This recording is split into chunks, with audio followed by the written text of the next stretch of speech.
कहने का तात्पर्य कि जो भी राज्य हमारे यज्ञ के अश्व का श्रद्धा पूर्वक स्वागत करेगा उस राज्य में धर्म की अर्थात राम राज्य की स्थापना होगी। और हमारा युद्ध केवल उनसे होगा जो हमारे अश्व को रोकने का दुस्साहस करेगा। आचार्य, हमें अश्वमेध यज्ञ की तैयारी आरंभ करनी चाहिए।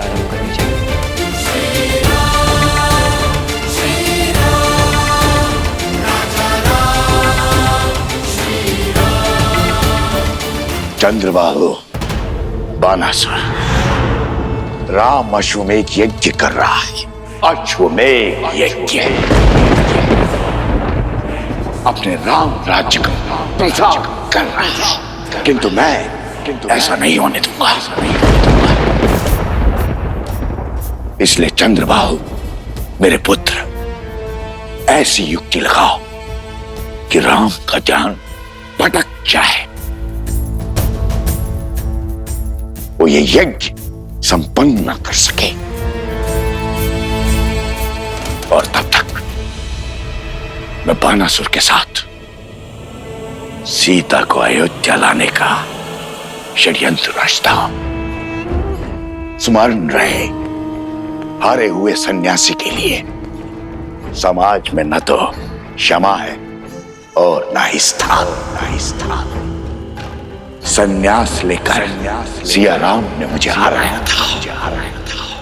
अब मैं सन्यास की वही ढाल उनसे छीन कर उन्हें मार दूंगा।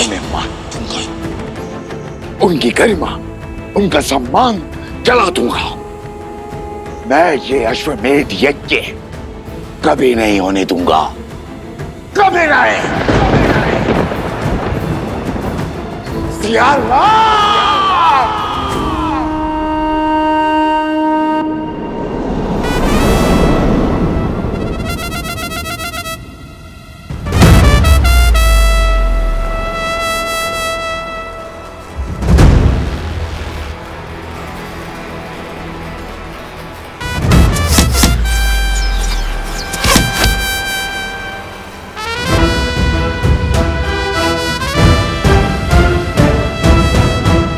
इसमें कौन सी बड़ी बात है लवकुश? ये तो साधारण विद्यार्थी भी कर पा रहे हैं। यदि सत्य में तुम धनुर्धारी हो, श्री राम जी के सबसे बड़े भक्त हो, तो मेरी चुनौती पूरी करो।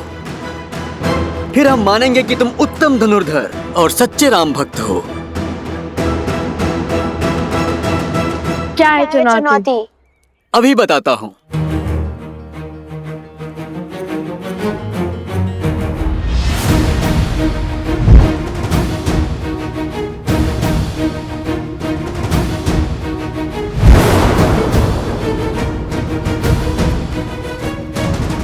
तुम्हें इन मटकों को भेदना है।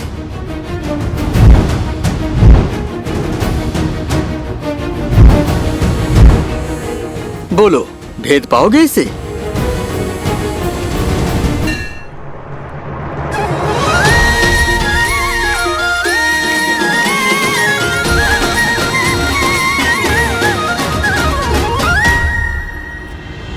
इतनी सरल चुनौती? लगता है द्वेष की अग्नि धीमी पड़ने लगी है।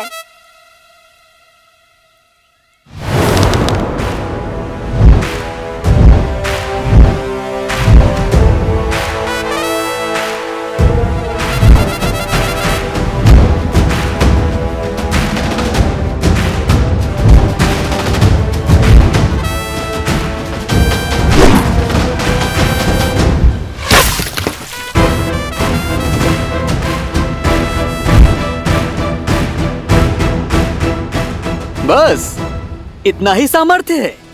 बंधु, तुम बहुत अधीर हो, पूरी बात नहीं सुनते। चुनौती एक प्रहार से 3 मटकों को फोड़ने की है। स्मरण है ना राम भक्त, किष्किंधा में कैसे रामचंद्र जी ने एक साथ 7 वृक्ष भेदे थे।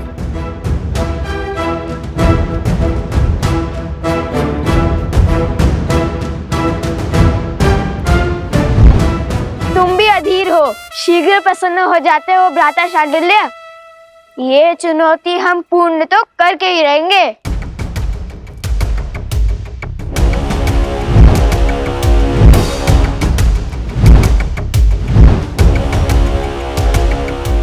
चाहिए भैया, भेज दीजिए। हाँ हाँ, भेज दीजिए मटके। वैसे ही जैसे प्रभु राम ने वो सारे वृक्ष भेजे थे। मैं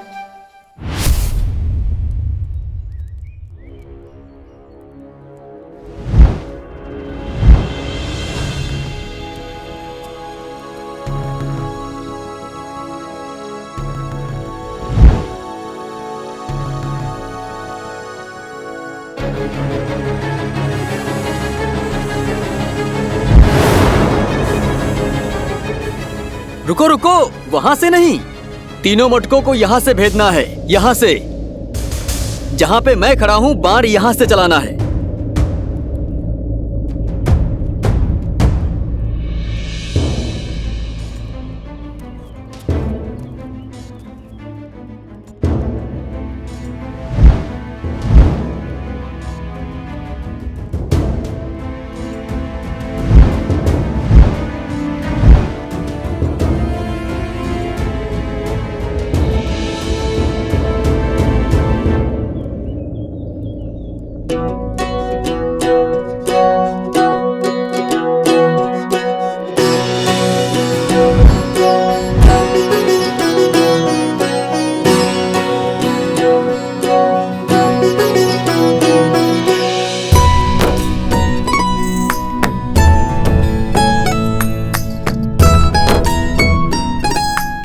अब ये कहाँ चले? लगता है पराजय स्वीकार कर ली इसने।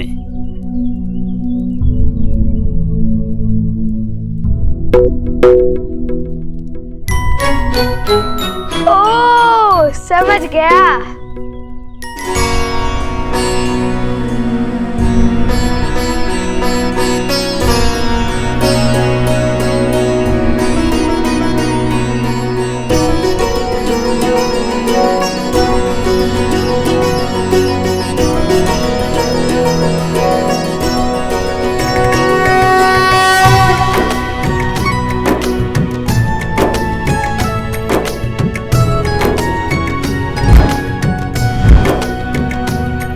क्या देख रहे हैं भैया?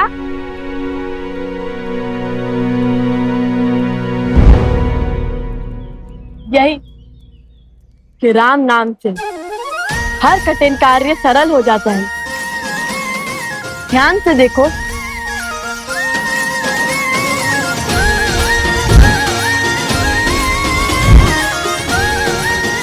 भैया, अब ये 3 मटकों को अवश्य एक साथ भेदेगा। हाँ, अवश्य भेदेगा।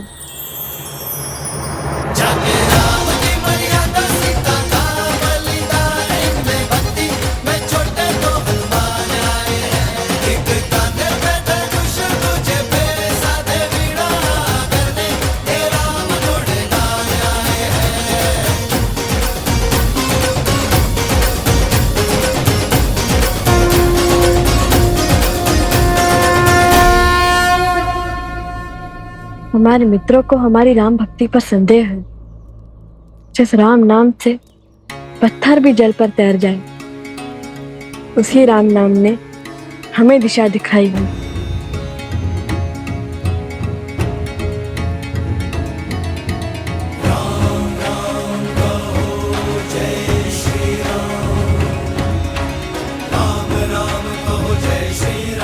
राम राम। सर पे हो रघुवर का हाथ तो हर दुविधा आसान होगी। तुम वीर पुरुष, तुम पराक्रमी, तुम मर्यादा के हो स्वामी। साथ तुम्हारा जिसके साथ, तुम संकट हर लो आगामी। मन में है विश्वास तो आकाश में बरसेगा। जब होगी जीत तो हर दिशा में राम नाम गूंजेगा। राजा राम।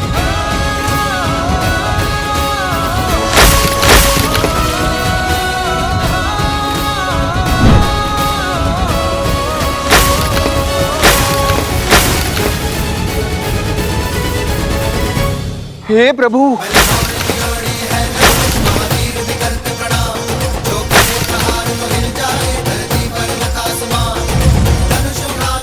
अरे कोई रोको उस तीर को, देखो।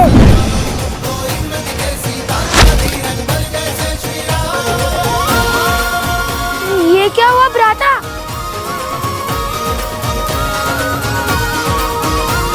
अरे मटके! कितना जल बह रहा है। कोई रोको इस तीर को, सारा पानी बह रहा है। चुनौती वृक्ष पर लटके 3 मटके फोड़ने की थी। तुमने तो आश्रम के सारे मटके फोड़ दिए। इस अपराध का तो घोर दंड मिलेगा तुम्हें। मैंने क्या, पूरे आश्रम ने देख लिया। सच्चे राम भक्तों का पराक्रम। अब लगता है वन देवी का पराक्रम तुम दोनों पर बरसेगा।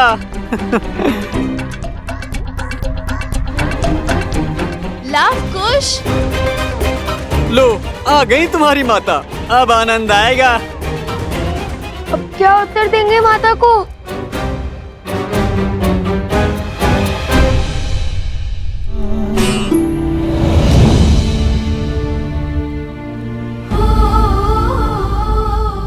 देख रही हो वन देवी, उत्पात चरण पर है। इन्होंने आश्रम के सारे मटके फोड़ दिए। इतनी दूर से जल लाए थे, सारा जल बह गया।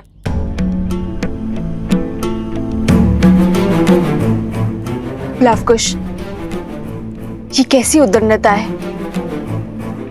क्यों किया तुम दोनों ने ऐसा? उत्तर दो। ये कैसा खेल था? जो भी हुआ उसका उत्तरदायित्व हमारा है, परंतु ये कोई खेल नहीं था, चुनौती थी। गुरु भ्राता शांडिल्य ने कहा था। वन देवी, मैंने केवल 3 घड़े कहे थे फोड़ने के लिए, सारे नहीं। आप चाहे तो इनसे पूछ लीजिए। हाँ वन देवी, बात 3 घड़ों पर ही लक्ष्य साधने की हुई थी। लवकुश, माता, वो शक्ति अधिक लग गई। तुम्हारी इस अधिक शक्ति के कारण आश्रम में एक भी बूंद जल नहीं है। अब तुम दोनों का यही दंड है कि तुम दोनों पूरी रात्रि जागकर आश्रम के परिवार वालों के लिए नदी से जल भरकर लाओगे।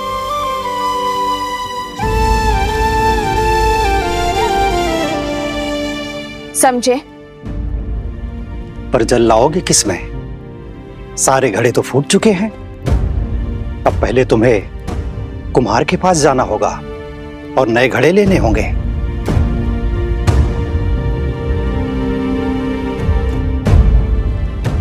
जी माता।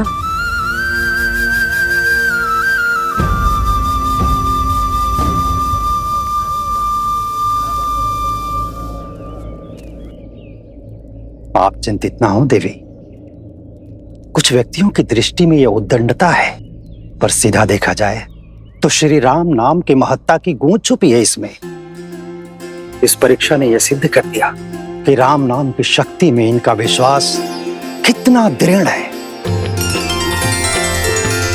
राम सिया राम जय जय राम। राम सिया राम जय जय राम।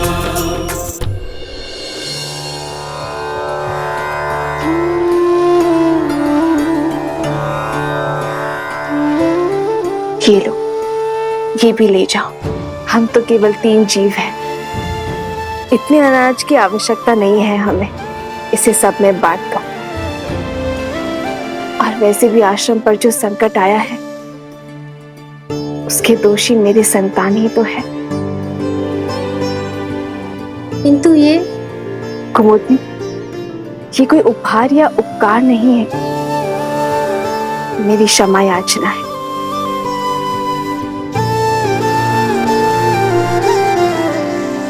दोष तो शांडिल्य का भी था ना, उसने ही उकसाया दोनों लवकुश को।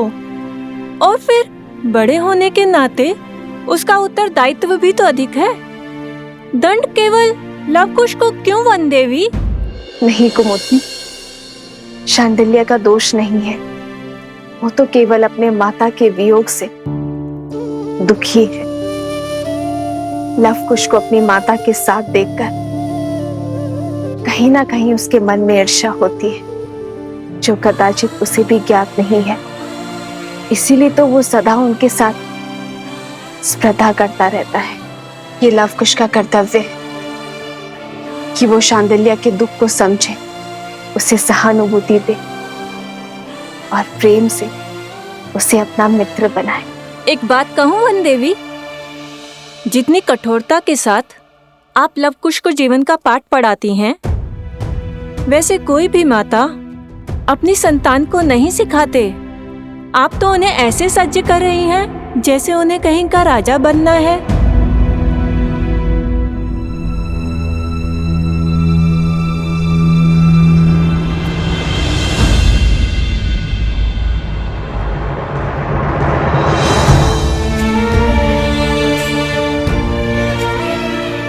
अब इसे मैं कैसे समझाऊं आर्य कि एक रानी केवल प्रेम रूपी माता नहीं बन सकती। मेरे कंधों पर अपने पुत्रों को पिता के समरूप बनाने का भार भी तो है ना आर्य, ताकि कल को वो पूरी निष्ठा के साथ अयोध्या के सिंहासन और प्रजा के मन पर राज कर सके।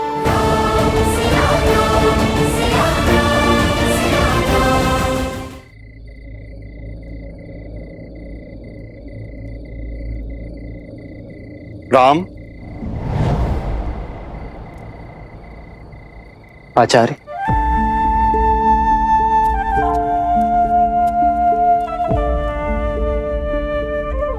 प्रणाम आचार्य। कल्याण। आचार्य, आप रुक क्यों गए? मैं अयोध्या का महाराज बाद में हूं, सबसे पहले आपका शिष्य हूं। मेरे समीप आने के लिए आपको किसी शब्द या अनुमति की आवश्यकता नहीं है। पधारिए। कहिए आचार्य, क्या आदेश है? आपके आने का मंतव्य क्या है? विराजी। नहीं राम, तुम्हारा कर्तव्य केवल राज्य की सीमा का विस्तार ही नहीं है, तुम पर राज्य की स्थिरता, शांति, सुख और समृद्धि का भार भी है। और ये वनवासी सा जीवन इस समस्या का समाधान नहीं है वत्स। जानता हूं गुरुवर, इसलिए तो अश्वमेध यज्ञ करवा रहा हूं।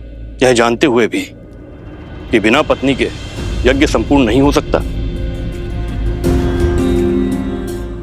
राम, इस राज को एक सक्षम राजा ही नहीं, सर्वश्रेष्ठ उत्तराधिकारी भी चाहिए।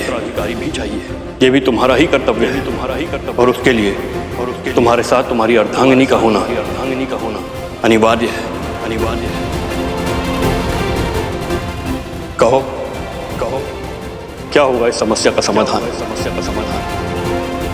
क्या दे पाओगे अयोध्या राज को उसकी महारानी?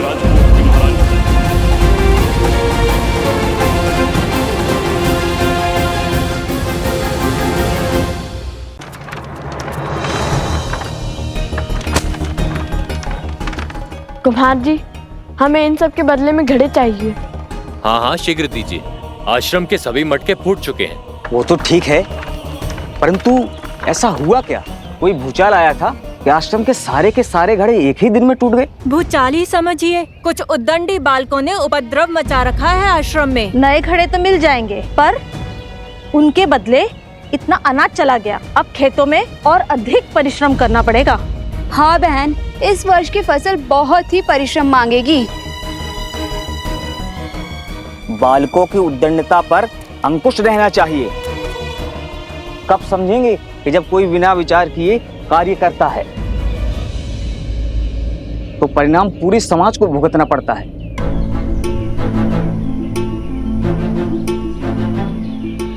भूल हो गई, आश्रम की बड़ी हानि हो गई।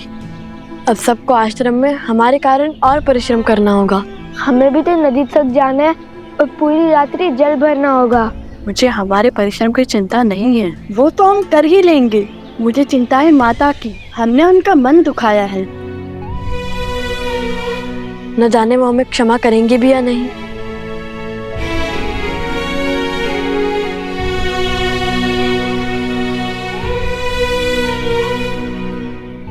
नन्हे बालक हैं, आश्रम के बाहर कैसे जाएंगे?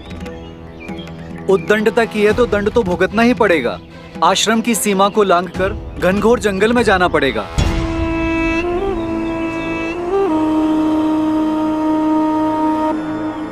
आज नहीं तो कल कोई तो इस आश्रम की सीमा लांघेगा ही,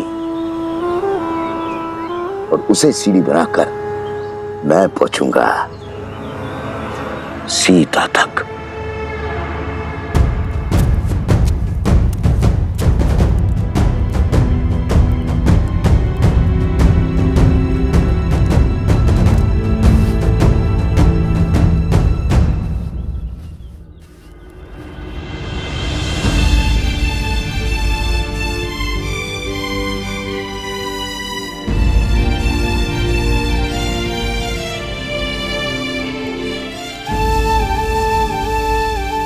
अब ऐसी भूल नहीं होगी माता। हमें आशीर्वाद दे कि हम अपना प्रायश्चित पूर्ण कर सके।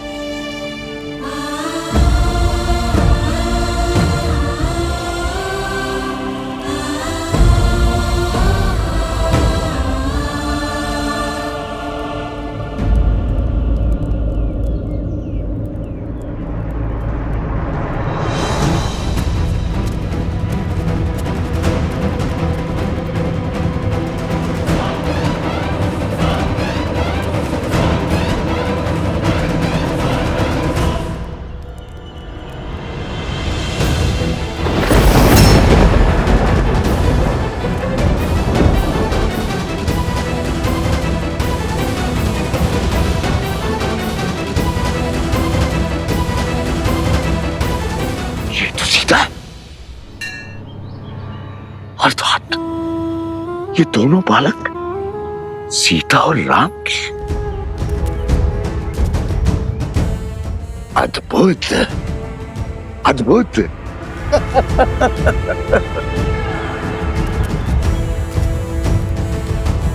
12 वर्ष की प्रतीक्षा अंततः समाप्त हुई। आज सीता भी मिल गई और राम को परास्त करने का अस्त्र भी। अब आएगा आनंद। राम राज्य की नींव को राम का ही बीज बिखेरेगा। इसे कहते हैं प्रहार। हाथ भी राम की और काल भी राम का। माता आश्रम में है तो क्या हुआ, पुत्र तो आश्रम से बाहर आ गए। अब यही दो कोमल कोमल बालक मुझे सीता तक पहुंचाएंगे। राम, सिया राम। परंतु भ्राता, जैसे दोषी हम हैं, वैसे दोष धनुष और बाण का भी तो है। 3 मटके को फोड़ने को कहा था, उसने तो सारे आश्रम को जलमग्न कर दिया। धनुष और बाण साधन है कुश, और साधन में बुद्धि नहीं होती। लक्ष्य प्राप्ति के लिए बल और बुद्धि साधक का होता है, इसलिए बुद्धि का उपयोग मनुष्य को ही करना होता है। वाह वाह, ज्ञानी हो भैया। ज्ञानी नहीं, माँ ज्ञानी हूँ। यदि माँ ज्ञानी हो तो अपनी बुद्धि का प्रयोग पहले क्यों नहीं किया? सारे मटके तोड़ दो बोल दिया। क्योंकि हमारा मार्गदर्शन राम नाम ने किया था कि लक्ष्य कैसे साधे, और लक्ष्य साधने के लिए शक्ति उतनी ही लगनी चाहिए जितनी उसकी आवश्यकता हो। और यही सीख श्री राम का नाम लिखे बाण ने हमें बाद में दी है। मार्ग तो वो बताते हैं, हम तो केवल अनुभव से सीखते हैं।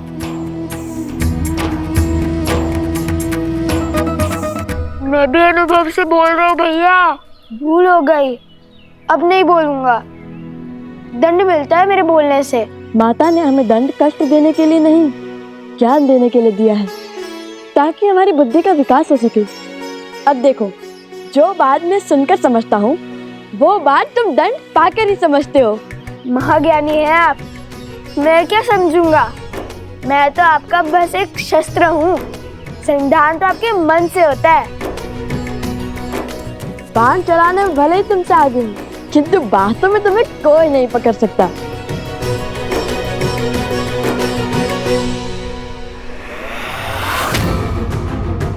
सीता तक पहुंचना है तो उसके पुत्रों को वश में करना होगा। आपके उत्तराधिकारी धर्म और कर्तव्य के पथ के लिए सच हो रहे हैं आर्य। दोनों जितने नटखट हैं उतने ही पराक्रमी भी हैं। अपने पिता की मर्यादा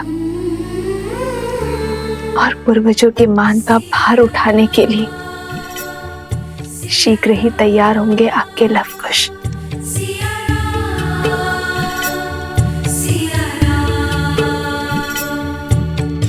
दोनों एक हैं, बस यही सच है। राम लक्ष्य और राम ही पथ है। विरह की आग में जले सिया राम। एक है तन और एक है प्राण। इस राज को एक सक्षम राजा ही नहीं, सर्वश्रेष्ठ उत्तराधिकारी भी चाहिए। क्या दे पाओगे अयोध्या राज को उसकी महारानी? आपको तो भोजन खिला दिया है, किंतु हमारे दोनों पुत्र भूखे होंगे और कुश को तो बहुत अधिक भूख लगती है आर्य।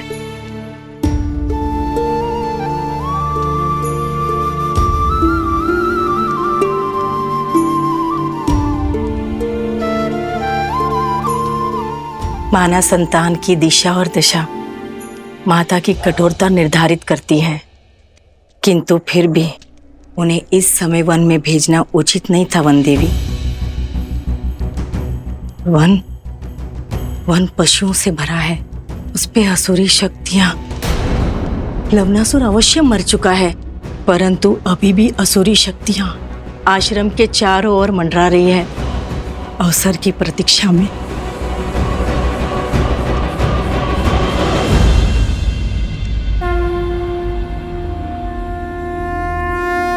गणेश, पूछो पुत्र, क्या प्रश्न है मन में? यज्ञ तो मन की, राज्य की, समाज की शांति के लिए किया जाता है ना? फिर उसमें बैठे राजा के लिए पत्नी का साथ क्यों अनिवार्य है? श्री राम तो स्वयं नारायण है, वो यज्ञ से नहीं, यज्ञ उनसे पवित्र हो जाएगा ना? ये बताओ गणेश कि जीवन का आधार क्या है? संतुलन। तुम्हारा उत्तर सर्वथा उचित है गणेश। ये संसार, ये प्रकृति संतुलन पर ही आधारित।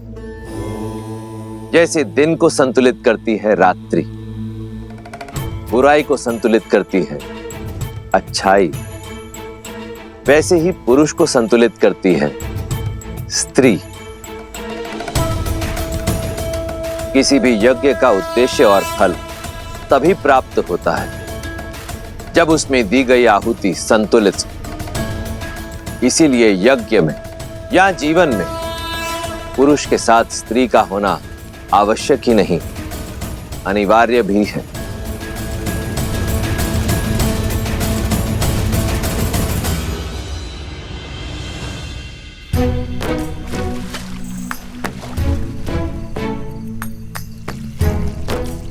ये क्या कर रहे हो कुश?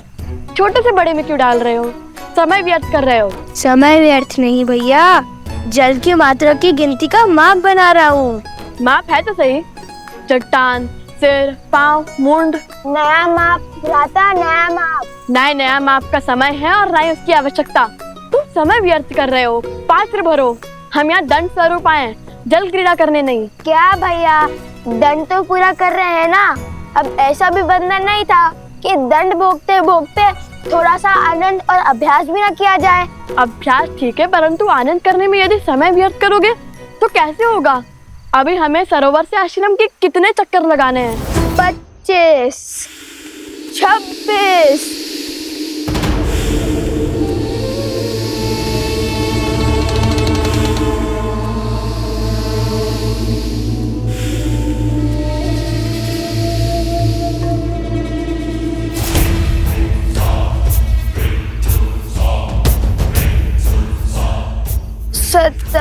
27, 28।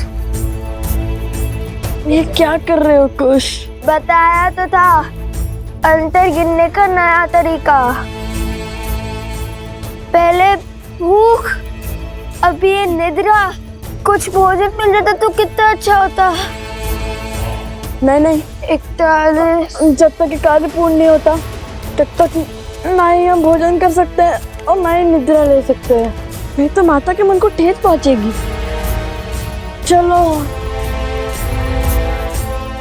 मैं तुम्हें वो प्रसंग सुनाता हूँ जिसे सुनकर तुम्हें सदा हंसी आती है कि कैसे हनुमान जी ने अपनी पूंछ से लंका में आग लगाई थी। सुनाओ। यदि रोकूंगा तो आप रुकोगे तो नहीं, सुनाई दीजिए।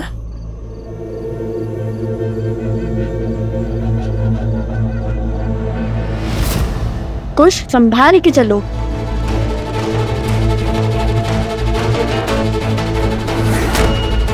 कुछ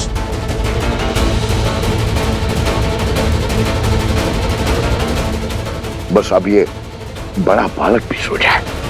कुछ जागो, ये सोने का समय नहीं है। उठो कुछ।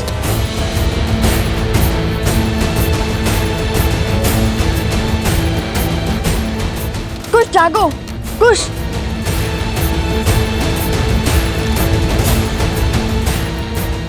कुछ जागो।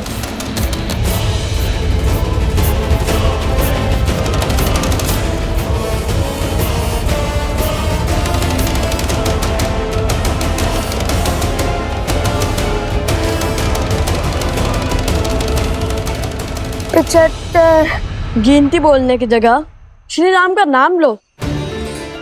भूख भी मिट जाएगी और निद्रा भी। चलो बोलो राम। श्री राम। 75, श्री राम। 76, श्री राम। केवल श्री राम। केवल श्री राम। केवल श्री राम। केवल श्री राम। श्री राम। श्री राम। श्री राम। श्री राम। श्री राम। श्री राम। श्री राम। श्री राम। श्री राम। श्री राम। और ये राम का नाम क्यों हर बार मेरे आड़े आता है? सारा परिश्रम व्यर्थ कर दिया। ये थी तुम्हारी शक्ति, बढ़ाओ अपनी शक्ति। अगर ये दोनों नहीं सोए ना तो मैं तुम सबको सदा सदा के लिए सुला दूंगा। जाओ। राम राम राम राम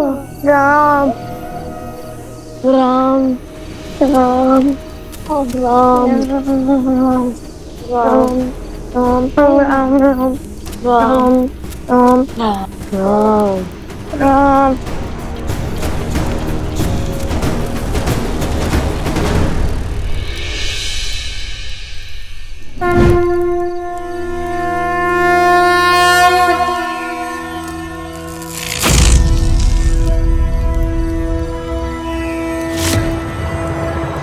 अरे ये कैसा चमत्कार है? आश्रम में प्रवेश करते ही निद्रा छूमंतर हो गई। लग रहा है जैसे निद्रा आ ही नहीं रही थी। अरे तुम जल ले भी आए?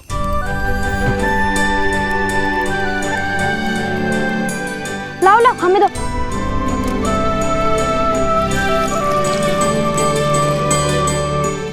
तुम दोनों ठीक तो हो ना? बहुत वीर हो। लव कुश, पर इतना जल आश्रम के लिए पर्याप्त नहीं होगा, और जल की आवश्यकता होगी।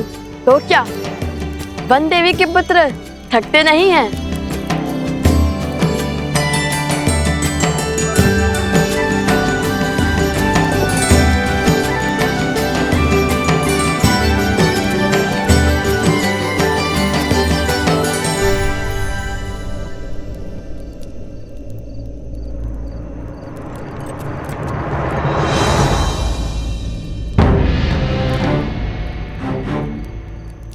ये कैसा चमत्कार है?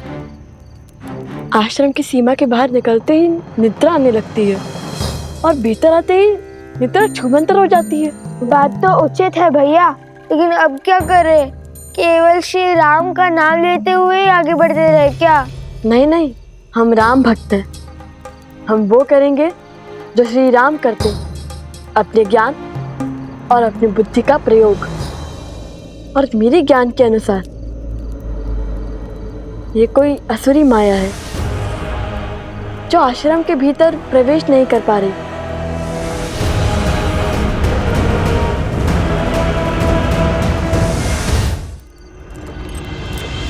तो आज छिनमिन कर ही देते हैं भैया। अब आया ना दंड का आनंद। बताइए भैया, कहाँ है वो राक्षस? जो दिखेगा ही नहीं उस पे लक्ष्य कैसे साधोगे?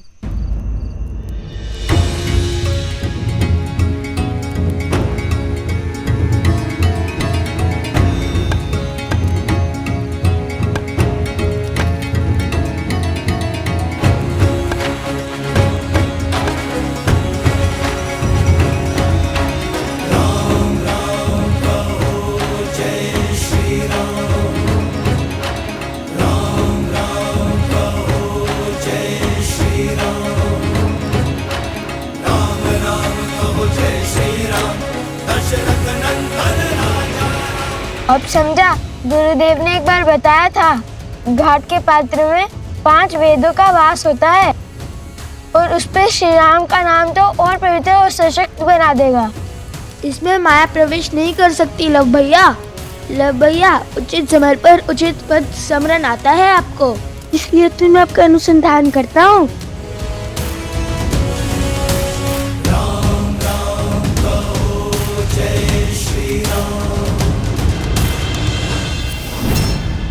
एक और अवसर है तुम्हारे पास, लगा दो अपना सारा बल, पात्र में प्रवेश करो और निंद्रा धोने। आप तो जानते हैं ना, राक्षसी माया बट पात्र में प्रवेश नहीं कर पाती और प्रयास भी करे तो असंभव है, क्योंकि उन पे राम का नाम लिखा है। राम?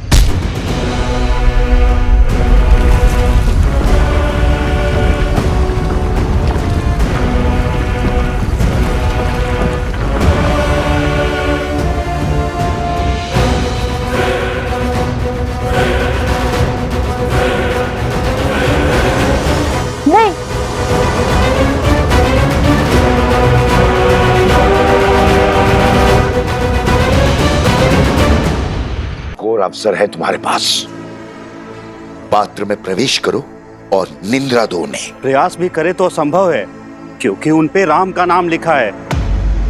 राम?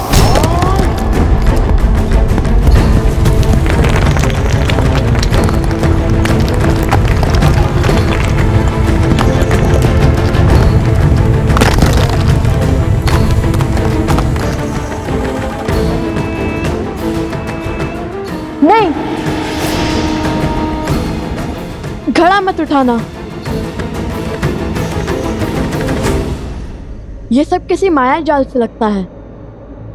चलो ऐसे ही आगे बढ़ते हैं। श्री राम, श्री राम, श्री राम। अभी भी नहीं गिरा पात्र। कोई बात नहीं, जल भरने के लिए जब झुकोगे तो पात्र तो उतारना पड़ेगा।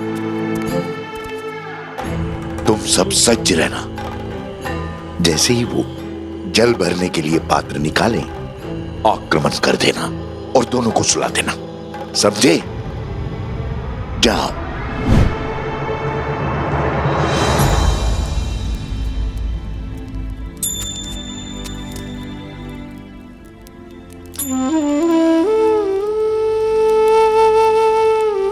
जानता हूं तुम्हारे मन में क्या चल रहा है, लव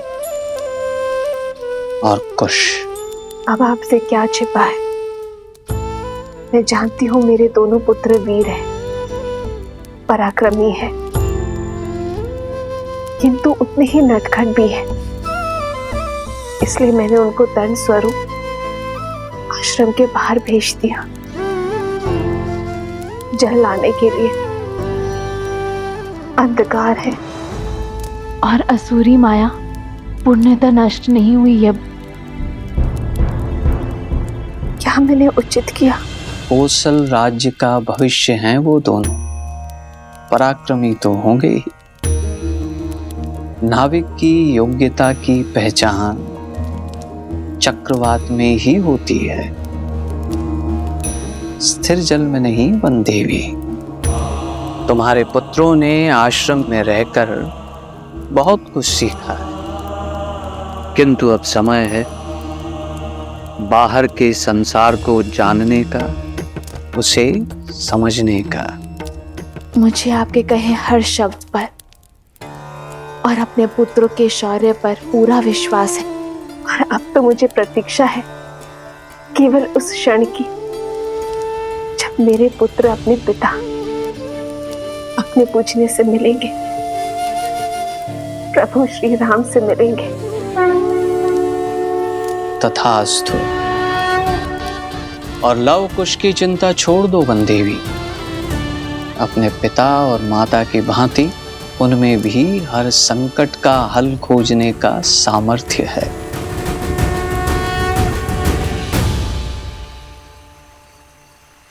अरे अरे अरे, ध्यान से मटका गिर जाएगा।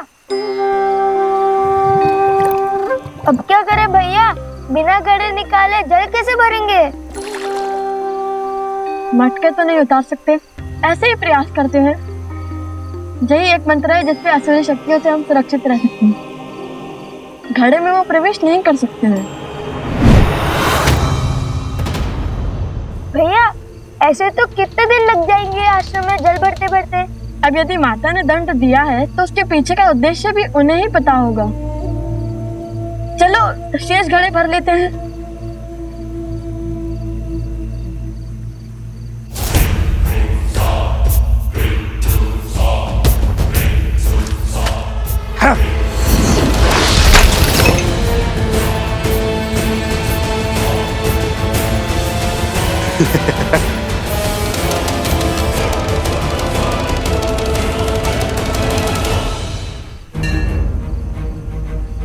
यहाँ अवश्य ही कोई असुरी माया है जो हमें रोकना चाहती है।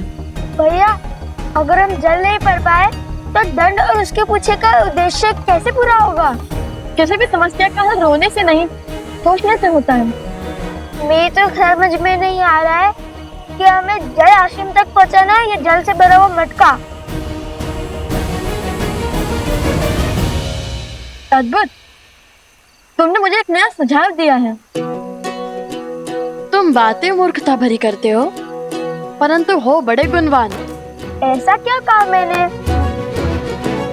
अब कुछ ही क्षणों में ये अपना घड़ा उतारेंगे, तुम तभी उन पे आक्रमण करना।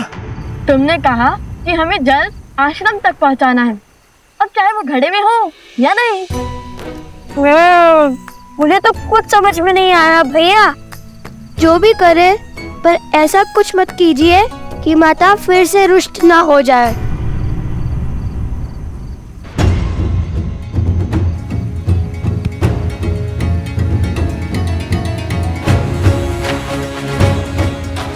तुम चिंतित ना हो, तुमने जो सुझाव दिया है उससे माता प्रसन्न नहीं होंगी, दुखी नहीं। तो बोलो जय श्री राम, जय श्री राम, जय श्री राम, जय श्री राम, जय श्री राम, जय श्री राम।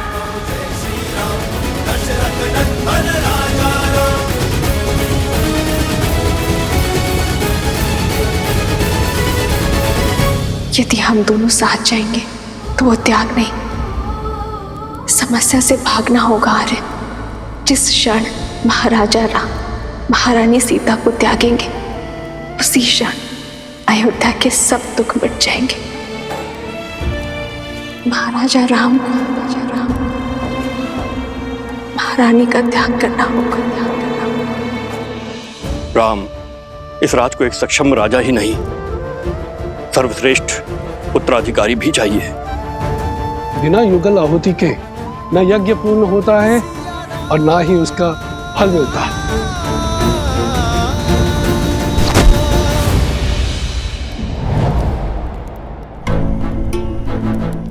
हनुमान,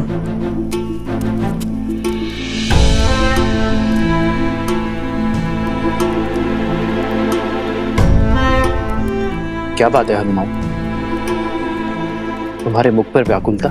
प्रभु, सहस्त्र रावण के पुत्र चंद्रबाहु ने वानर राज सुग्रीव की पुत्री त्रिनावती का अपहरण कर लिया है। इस कारण महाराज सुग्रीव के राज्य में बहुत अशांति फैल गई है।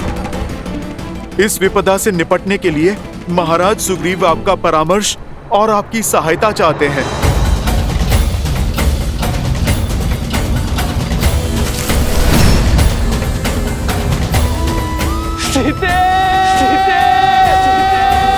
रावण का वध तो हो गया है हनुमान, किंतु उसकी विचारधारा का नाश होना अभी शेष है। धृष्टता और अधर्म हर रूप में धर्म के लिए चुनौती है, किंतु स्त्री को देवी की भांति पूजा करने वाले इस समाज में स्त्री को वस्तु की भांति उठा लेने वालों की धारणा का नाश होना चाहिए। हर युग के साथ पाप का शीश उठता है, किंतु जब पाप चरम पर हो तब धर्म का प्रहार उस पर होना चाहिए। मेरे मित्र वानर राज सुग्रीव के राज्य में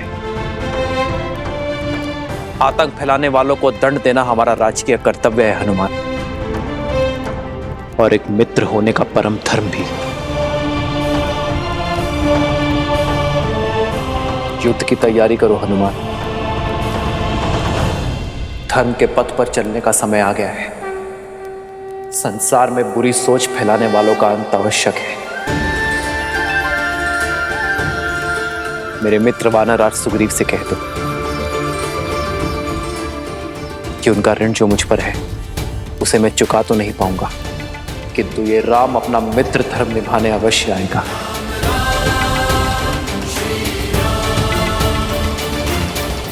वंदिनी, वंदिनी, वंदिनी, क्या हुआ कुमुदनी? पूछे मत, आइए देखिए क्या किया है आपके लवकुश ने। अब क्या कर दिया लवकुश ने? देखिए।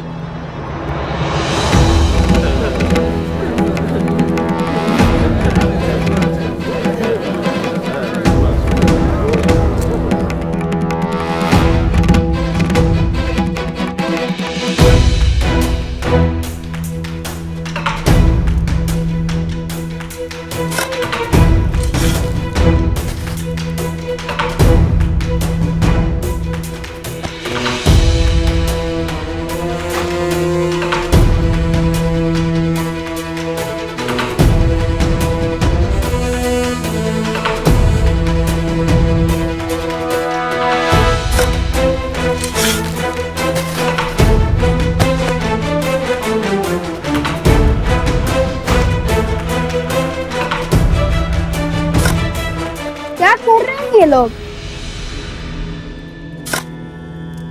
लव कुश, ये जल भरने के स्थान पर क्या कर रहे हो तुम दोनों? यहाँ और ये सर पर मटके। सब बताते हैं माता, सब बताते हैं, बस कुछ क्षण रुक जाइए।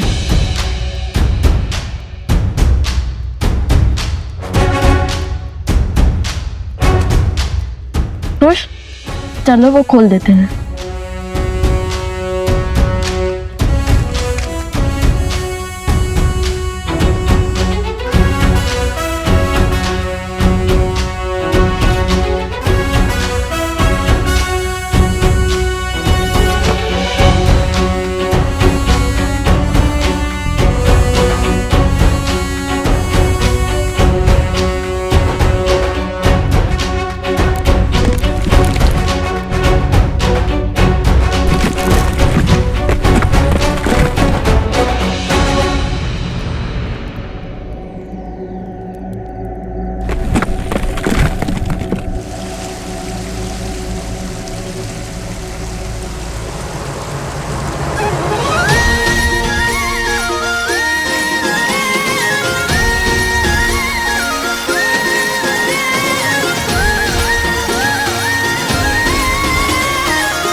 क्षण भर पहले जल की एक बूंद नहीं थी और अब देखो पूरी की पूरी नहर बन गई है।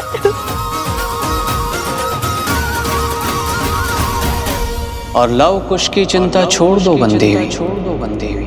अपने पिता और माता की भांति उनमें भी हर संकट का हल खोजने का सामर्थ्य है।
माता, पता है भैया ने क्या सोचा कि नदी के पास जाने से अच्छा नदी को यहाँ ही बुला दिया जाए।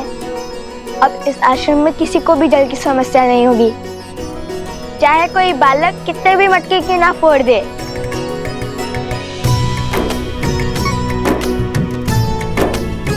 कार्य मेरा था, परंतु सुझाव कुश का। जानती है माता, हमारी प्रेरणा कौन सा प्रसंग बना?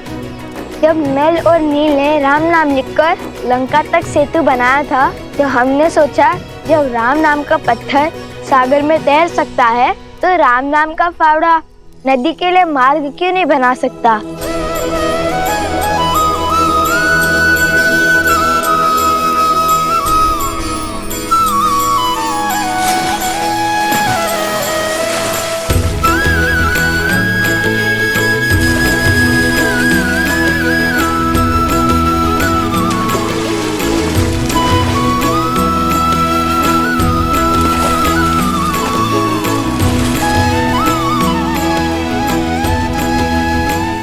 ईश्वर ने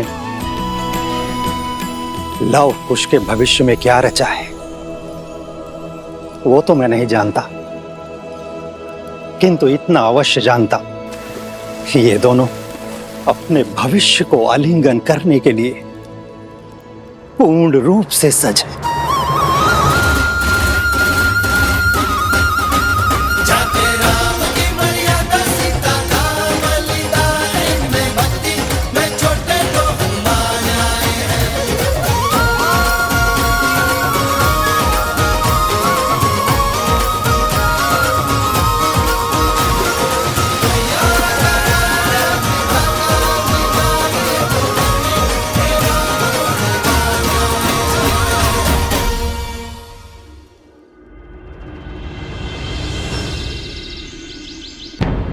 माना कर्तव्य महत्वपूर्ण है राम, परंतु अश्वमेध की घोषणा करके उसे रोक देना अशुभ भी है और अपयश कारक भी। अश्वमेध यज्ञ अवश्य होगा आचार्य।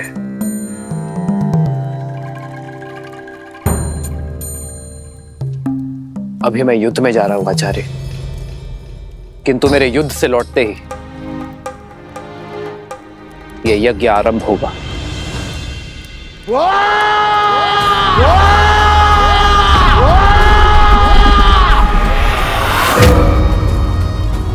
सहस्त्रमुख रावण पराजय के बाद पीछे नहीं हटता और प्रचंड शक्ति से वार करता है। अश्वमेध यज्ञ कदापि नहीं होगा। राम राज्य कभी स्थापित नहीं होगा। पिताश्री, चंद्रबाहु ने आपकी आज्ञा का पालन कर सुग्रीव की पुत्री तृणावती का अपहरण कर लिया है।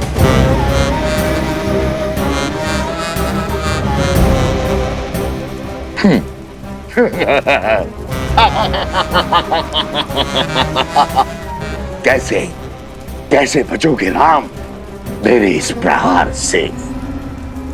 अब राम को सुग्रीव की सहायता के लिए जाना होगा और अयोध्या अश्वमेध यज्ञ से वंचित रह जाएगी। और राम के जाते हम अपनी शक्ति से उसकी प्रजा में पुनः धर्म की स्थापना कर देंगे।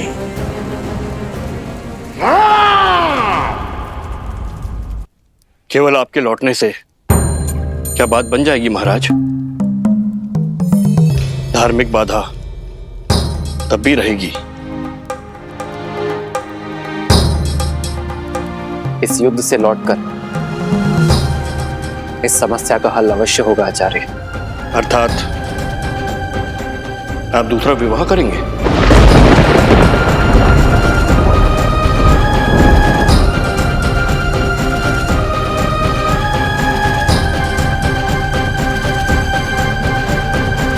रघुकुल रीत सदा चली आई, प्राण जाए पर वचन न जाए। एक बार वचन देने पर उस विषय में आपका शिष्य दोबारा कैसे सोच सकता है? मैंने सीता को एक पत्नी व्रत का वचन दिया है, परंतु मेरे विवाह के बिना भी अश्वमेध यज्ञ अवश्य होगा।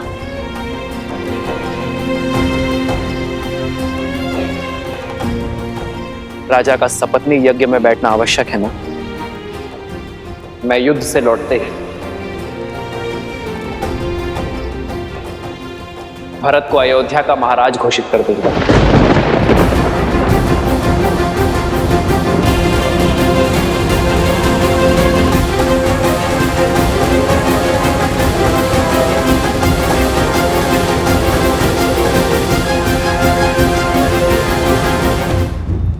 भैया, और तब भरत अपनी पत्नी के साथ यज्ञ की वेदी पर भी बैठेगा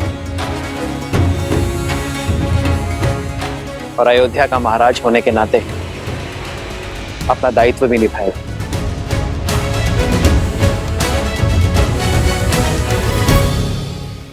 ये क्या कह रहे हैं आप भैया? नहीं, ये मुझे स्वीकार करना होगा भरत, क्योंकि ये मेरा निर्णय है। समझने का प्रयास करो भरत। या तो तुम अयोध्या के महाराज बनोगे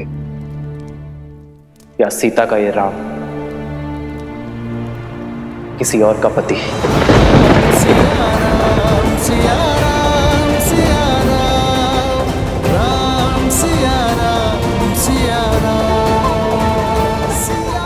और मेरा चयन तुम जानते हो भरत। मैंने एक पत्नी व्रत धारण किया है।